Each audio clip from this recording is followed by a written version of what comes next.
Okay, we are now going to discuss how to use a number line to come up with the integer problem shown. So it is a very simple process.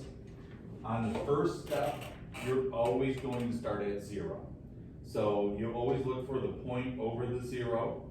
When you go follow the arrow from 0, doesn't matter if it goes left or right, wherever it's going, that is your first number in your problem. So the arrow goes and stops at 2, so 2, then plus, we need to figure out the second one. When we go up and we follow the arrow to where it ends, and it ends at -3, that is our answer. So we need to figure out how many steps we took and in which direction, negative or positive, depending if it's a positive or negative answer. So in our first number, we went 1, 2 steps in the positive direction. In our second number, when we go, we took 1, 2, 3, 4, 5 steps in the negative direction.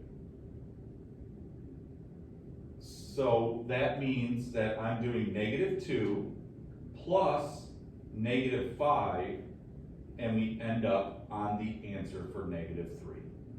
So common mistake is a lot of kids will put 2 plus -3.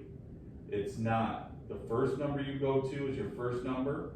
When you go to the second number on the number line, that is your answer. You have to calculate the second number. So if we look at another example, we're starting at 0. So I often tell kids go plus space equals space. So when we go to the first number, we go 1, 2 in the negative direction, so our first number is -2. Then we go and follow it, and where it ends up is our answer, so that's -5. So I know I went -2 steps. And then I go here and count 1, 2, 3. And that's in the negative direction, so that is -3. And my problem would be -2 plus -3 equals -5.